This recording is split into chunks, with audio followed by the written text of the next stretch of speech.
Hello दोस्तों, चलिए हम आज का जो टॉपिक है वो शुरू करते हैं, जिसका नाम है ऑपरेटर्स। इसमें हमारे पास है arithmetic operators, power operators, floor division operators, assignment operators, relational operators and last is logical operators. चलिए एक एक करके हम इन सबको देखते हैं।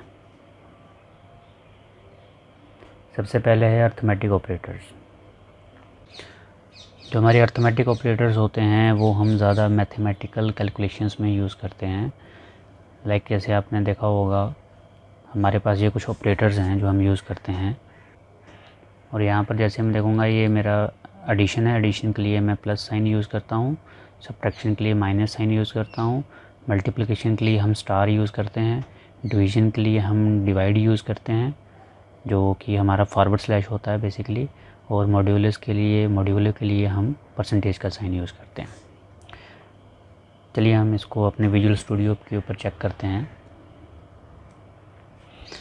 यहाँ पर आपने देखा है मेरे पास दो वैल्यूज़ हैं। ए का इंटीजर वैल्यू मैंने 50 है, बी के पास 10 है। उसके नीचे जो प्रिंट फंक्शंस मैंने किए हैं ये सब मैंने अकॉर्डिंगली ऑपरेटर्स किए हैं, जैसे A plus B, A minus B, A multiply B, A divide B and A modulus B.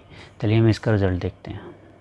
जैसे मैं इस कोड को रन करूँगा, आप नीचे देखेंगे कि मेरे पास according to the operators result आ चुका है। A plus B 60, then A minus B का भी आ चुका है, ए मल्टीप्लाई बी का भी है, ए डिवाइड बी भी आ चुका है और ए मॉड्यूलस बी भी आ। अब डिवाइड और मॉड्यूलस में फ़र्क यही है कि जब हम ए डिवाइड बी करते हैं यानी कि फॉरवर्ड स्लैश बी करते हैं तो उसका रिज़ल्ट जो आ रहा है वो उसका क्वोशंट आएगा, लाइक 5.0। अगर मैं आपको यहाँ पे दिखाऊं, आप देखिए, अगर मेरे पास एक वैल्यू है 50 और इसको मैं डिवाइड करता हूँ 10 के साथ,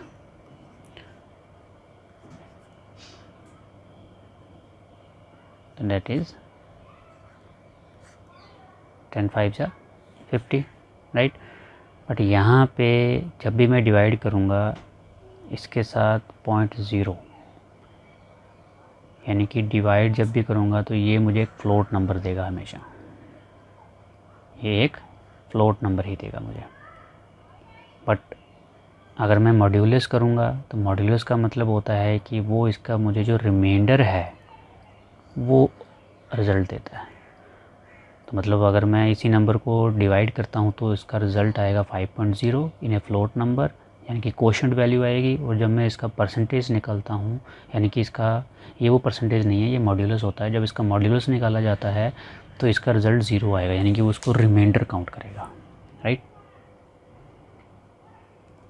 तो इसलिए यहाँ पर मुझे ए डिवाइड बी 5.0 आ रहा है और ए मॉड्यूलस बी जो है वो 0 आ रहा है। चलिए नेक्स्ट ऑपरेटर पे चलते हैं। मेरा नेक्स्ट ऑपरेटर है power operator. It is nothing, इसे हम कह सकते हैं हम रेज़ टू पावर। तो इसके लिए हम डबल स्टार का यूज़ करते हैं। कोई भी वैल्यू हो, अगर उसमें मुझे रेज़ टू पावर करना है कि लाइक हमें कहते हैं 5 raised to power 2, तो इसको पाइथन में कैसे लिखना पड़ेगा, 5 स्टार स्टार 2, राइट, यानी कि 5 raised to power 2। अगर 5 का मुझे क्या करना है, यहाँ पे मान लीजिए मुझे क्यूब कर देना है, तो यहाँ पे मुझे 5 स्टार स्टार यहाँ पे 3 करना पड़ेगा। बस इतना सा फ़र्क होता है, ठीक है। तो ये इसकी कुछ एग्जांपल्स जो मैंने अभी आपको बताई हैं, like 10 raised to power 2, right. Star आपको 2 ही रखने हैं, लास्ट की वैल्यू जब चेंज हो जाएगी आपकी, उसकी रेज़ टू पावर बढ़ जाएगा, राइट। चलिए इसको विजुअल स्टूडियो कोड पे देखते हैं कैसे ये काम करता है। अब यहाँ पे आप देखोगे मैंने यहाँ पर प्रिंट किया है एक फंक्शन 5 raised to power 3। अब इसका रिज़ल्ट क्या होगा, 5 पावर 3, 5 को 3 बार मल्टीप्लाई किया जाएगा, राइट। ऐसे आप यहाँ भी देख सकते हैं, ए की वैल्यू 10 है, बी की वैल्यू 10 है और सी की वैल्यू मैंने ए रेज़ टू पावर बी कर दिया, यानी कि 10 raised to power 10। तो इसका भी एक अलग आउटपुट आएगा। चलिए दोनों चला के देखते हैं। देखिए, these are power operators. Next operator हमारा है फ्लोर डिवीज़न ऑपरेटर। अब फ्लोट डिवीज़न का जो साइन है वो है double forward slash. Single slash जो है वो डिवाइड के लिए होता है, डबल फॉरवर्ड स्लैश जो होता है वो फ्लोट डिवीज़न होते हैं। अब ये भी डिवाइड करता है, बट दोनों में डिफरेंस क्या है। पहले तो हम देखते हैं कि भाई फ्लोर होता क्या है। एक्चुअली फ्लोर एक ऐसा इंटीजर है, अगर आप किसी भी नंबर का या किसी भी इंटीजर वैल्यू का फ्लोर निकालेंगे वो उस नंबर से कम होगा या इक्वल होगा। फॉर एग्ज़ाम्पल जैसे फ्लोर ऑफ 3 ही रहेगा, बट फ्लोर ऑफ 3.5 ये भी 3 ही रहेगा, और फ्लोर ऑफ 3.9 ये भी 3 रहेगा। अब 3.9 है तो इसका फ्लोर आप देखो क्या हो गया है 3। यहाँ भी फ्लोर ऑफ 3.5 क्या हो गया 3 है, और ये तो वैसे भी सिंगल इंटीजर है तो इसका तो 3 ही आएगा, राइट। बट इसकी ज़रूरत क्यों पड़ती है, चलिए पहले ये देख लेते हैं कि भाई फ्लोर की ज़रूरत पड़ती क्यों है पाइथन में। देखिए अगर आप चाहते हैं कि रिज़ल्ट जो है फ्लोटिंग नंबर में आए, फ्लोटिंग नंबर क्या होते हैं देख लीजिए, मैं आपको समझा देता हूँ। नॉर्मल इंटीजर है ये 5, राइट, कलर चेंज कर लेता हूँ।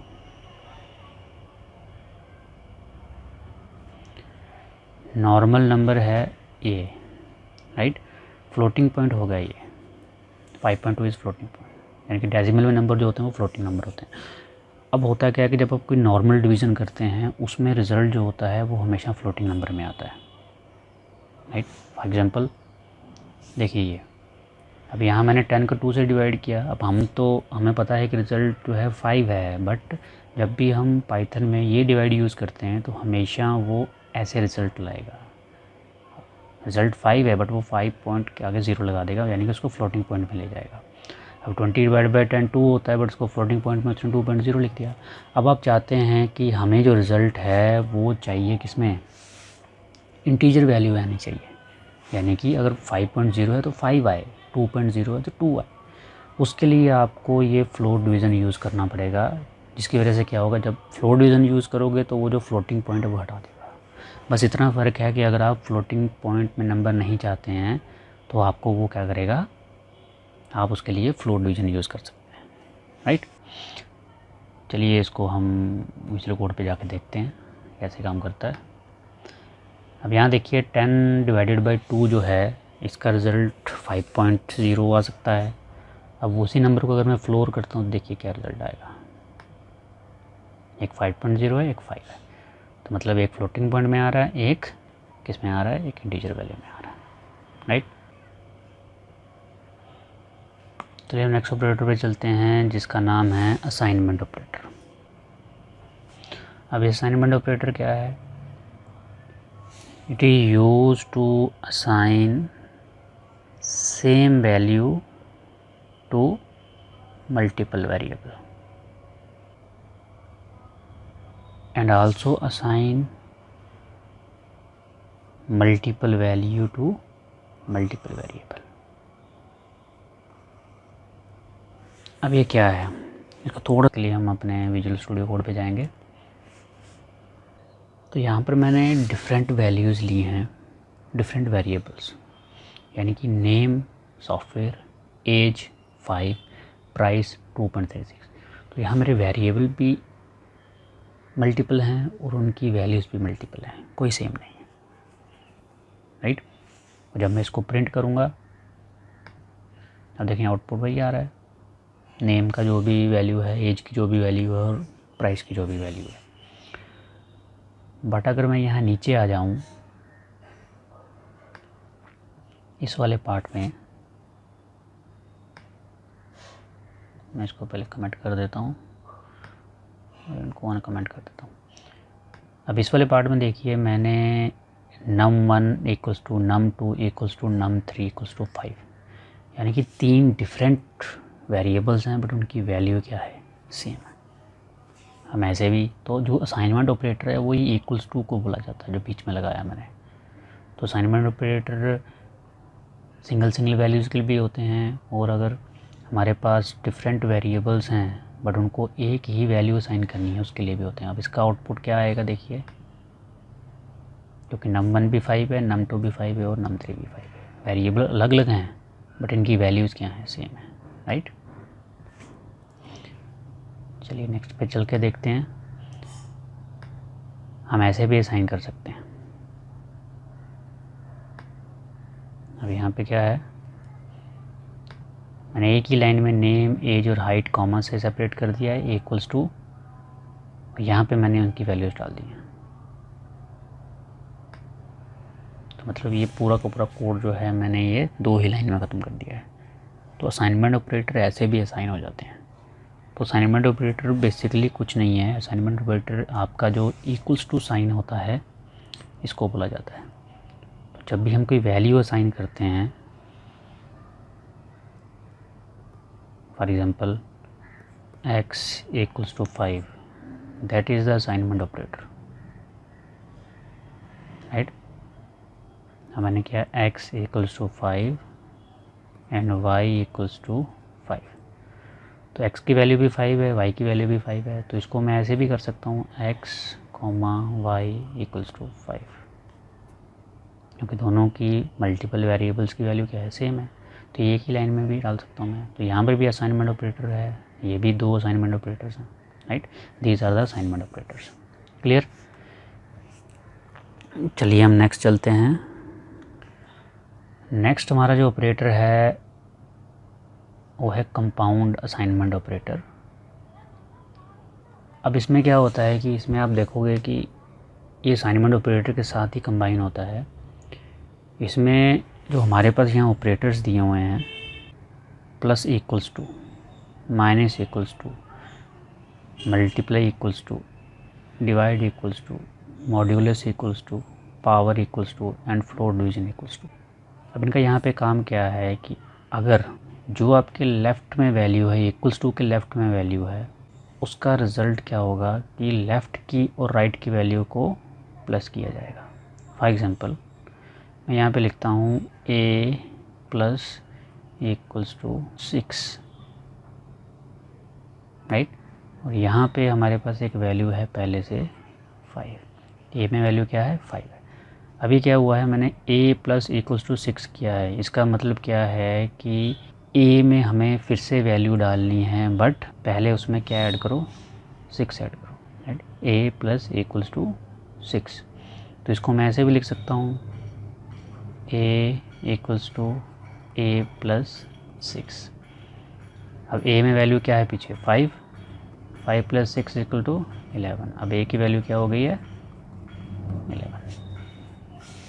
अब ये जो मैंने पार्ट लिखा है यहाँ पर, ये वाला part a equals to a plus 6, यही जो है ऐसे भी लिख सकते हैं by using this compound operator, compound assignment operator. चलिए देखिए, अगर मैं यहाँ पर a की वैल्यू करता हूँ 0, राइट। अब मैं a में इंक्रीमेंट करना चाहता हूँ, तो a equals to a plus 1 भी लिख सकता हूँ। अब जैसे मैं इसको प्रिंट करूँगा तो आप देखेंगे कि यहाँ पर a इंक्रीमेंट हो गया 1 हो गया, यानी कि जितनी वैल्यू यहाँ पे मैं लिखूँगा, लाइक लेट्स से 5, तो वो 0 में इंक्रीमेंट हो जाएगी, राइट। अब इसी को मैं कंपाउंड असाइनमेंट ऑपरेटर के ज़रिए कैसे लिखूँगा, लिखने का तरीका वही है, बस यहाँ पे पहले प्लस लिखना पड़ता है, फिर इक्वल्स टू और जो वैल्यू इसमें इंक्रीमेंट करनी है। देखिए इसका भी आउटपुट सेम ही आएगा। चलिए नेक्स्ट ऑपरेटर पे चलते हैं, जिसका नाम है रिलेशनल ऑपरेटर्स। तो इसे यूज़ किया जाता है 2 वेरिएबल्स को कंपेयर करने के लिए, राइट। अब कंपेयर कैसे किया जाएगा, अगर तो कंपेयर हो रहा है तो वैल्यू रिज़ल्ट ट्रू आएगा, अगर कंपेयर नहीं हो रहा है तो अदरवाइज़ उसका रिज़ल्ट फॉल्स आएगा। यानी कि यहाँ पर वैल्यूज़ जो होती हैं, आउटपुट जो होता है वो या तो ट्रू आता है या तो फॉल्स आता है, राइट। तो देखते हैं हमारे पास रिलेशनल ऑपरेटर कितने टाइप के हैं। देखिए काफ़ी टाइप है इनकी। तो यहाँ पर हमारे पास ये है is equals to, this is not equals to, less than equals to, greater than and greater than equals to, ठीक है। ये आपने यूज़ भी किए होंगे। देखिए इनको कैसे यूज़ किया जाता है। यहाँ पे मेरे पास 2 इंटीजर वैल्यूज़ हैं, a equals to 10 and b equals to 5, right. यहाँ पे मैंने सारे रिलेशनल ऑपरेटर लगा के रखे हुए हैं। अब इनका जो आउटपुट आएगा ना, वो या तो ट्रू आएगा या तो फॉल्स आएगा। अब आप ये पहला देखिए, यहाँ पे लिखा हुआ है a इक्वल्स टू b, तो मतलब ये कंपैरिजन हो रहा है। तो यहाँ पर मैं असाइनमेंट नहीं कर रहा हूँ, मैं ए की वैल्यू बी नहीं कर रहा हूँ, मैं बेसिकली ए को बी से कंपेयर कर रहा हूँ, राइट। तो क्या ए बी के इक्वल है? नहीं है, तो ये फॉल्स होगा।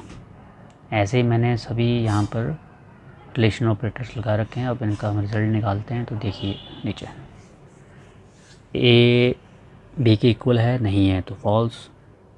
ए is not equals to B, yes it is true. A is less than B, no, false. A is less than equals to B, no, false. A is greater than B, yes, A greater than B है तो true है।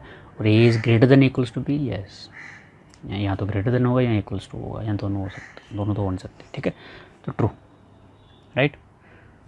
तो ये हमारा relational operators ऐसे काम करते हैं। नेक्स्ट जो है, लास्ट जो ऑपरेटर हमारे पास पाइथन में है वो है लॉजिकल ऑपरेटर। अब लॉजिकल ऑपरेटर आपने बूलियन वर्ड तो सुना होगा। अब हमारे पास 3 लॉजिकल ऑपरेटर्स हैं। एक है हमारे पास और, then and operator and not operator. चलिए एक एक करके देखते हैं इनको। सबसे पहले तो हम और ऑपरेटर की बात करते हैं।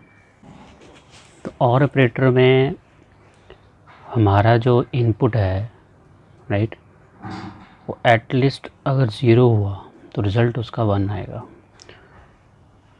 और अगर सारे के सारे इनपुट जो हैं वो 0 हुए तो उसका रिज़ल्ट 0 आएगा। तो यहाँ 0 और 1 का मतलब मैं आपको समझा देता हूँ। 0 जो है इसका मतलब है फॉल्स, ठीक है, और जो 1 है इसका मतलब है ट्रू, राइट, क्लियर। यहाँ बता दूँ कि ये मेरा ट्रुथ टेबल है। तो इसमें जो ये ए की इनपुट है ये फॉल्स है, बी भी फॉल्स है। तो मान लीजिए 2 कंडीशंस हैं, जो कंडीशन दोनों फॉल्स हैं। अगर दोनों कंडीशन फॉल्स हैं तो उसका रिज़ल्ट जो है वो भी फॉल्स ही आएगा। अगर दोनों में से एक कंडीशन ट्रू है, दूसरी चाहे फॉल्स है, एक कंडीशन भी अगर ट्रू है तो उसका रिज़ल्ट जो है वो ट्रू आता है। यहाँ पे देखिए, दोनों में से एक कंडीशन ट्रू है तो रिज़ल्ट ट्रू है, दोनों ट्रू हैं तो भी ट्रू रहेगा। मतलब एटलीस्ट 1 ट्रू होनी चाहिए तो उसका रिज़ल्ट ट्रू ही आता है। बट अगर दोनों की दोनों क्या हैं, फॉल्स हैं, तो उसका रिज़ल्ट फॉल्स आएगा। ये होता है हमारे और ऑपरेटर में। अब इसको हम यूज़ कैसे करते हैं, इसके लिए मैं आपको यहाँ पे देखिए, यहाँ पे सबसे ऊपर देखिए हमारी जो ए और बी की वैल्यू है, ए की वैल्यू 10 है और बी की वैल्यू जो है वो 5 है, राइट। अगर मैं यहाँ पर एक ऑपरेटर लगा रहा हूँ, और ऑपरेटर, आप देखा होगा यहाँ सेंटर में देखिए यहाँ और ऑपरेटर लगा हुआ है, तो ये दोनों कंडीशंस मैंने क्या करनी है, और करनी है, राइट। अब सबसे पहले लेफ़्ट वाली कंडीशन अगर आप देखोगे कि A is greater than equals to B, ये ट्रू है या फॉल्स है? ऑब्वियसली ये ट्रू है, राइट। और इस तरह वाली जो है वो है A is equals to B, तो ये फॉल्स है क्योंकि ए बी के इक्वल नहीं है। तो लेफ़्ट में जो ट्रू आ रहा है और राइट में फॉल्स आ रहा है, राइट, और ऑपरेटर लगा हुआ है। तो अगर देखा जाए तो अगर लेफ़्ट में ट्रू आ रहा है और राइट में फॉल्स आ रहा है तो इसका रिज़ल्ट क्या आएगा, इसका रिज़ल्ट भी ट्रू ही आएगा, राइट। तो इसको अगर मैं रन करवाता हूँ तो आप देखोगे इसका आउटपुट क्या आ रहा है, एक्सप्रेशन इज़ ट्रू, राइट। अब यही चीज़ अगर मैं एंड ऑपरेटर में ले जाऊँ, अब यहाँ पे देखेंगे मैंने यहाँ बीच में एंड लगाया है, तो लेफ़्ट साइड पे A is less than equals to B, तो ये फॉल्स है, और A is not equals to B, ये ट्रू है। तो यानी कि फॉल्स और ट्रू, बट एंड ऑपरेटर। तो यहाँ पे अगर मैं देखूँगा कि अगर एंड ऑपरेटर में चले जाएँ आप, तो एंड ऑपरेटर क्या करता है, एंड ऑपरेटर क्या करता है कि एटलीस्ट एक इनपुट अगर 0 है तो रिज़ल्ट उसका 0 आता है। वहाँ पे एटलीस्ट 1 होता है तो 1 आता है, यहाँ एटलीस्ट 0 होता है तो 0 होता है। अगर सारे के सारे 1 है तो 1 आएगा। अभी हमारे यहाँ पे क्या है, एंड में लेफ़्ट की तरफ जो है A is less than equals to B, ये फॉल्स है, और राइट की तरफ A is not equals to B, ये ट्रू है। तो फॉल्स एंड ट्रू, तो फॉल्स का मतलब ये आ गया फॉल्स और ये आ गया ट्रू। तो एटलीस्ट अगर एक भी ज़ीरो है तो उसका रिज़ल्ट भी क्या आएगा, ज़ीरो, यानी कि फॉल्स आएगा। तो यानी कि इस एक्सप्रेशन का जो मेरा आउटपुट है वो फॉल्स आएगा। तो देखिए expression is false, right. Last हमारा नॉट ऑपरेटर है। नॉट ऑपरेटर बेसिकली अगर ए की वैल्यू ज़ीरो आ रही है यानी कि ट्रू आ रहा है तो वो उसको फॉल्स करेगा, अगर फॉल्स आ रहा है तो उसको ट्रू करेगा, राइट। अब यहाँ पे हम इसको करके देखते हैं।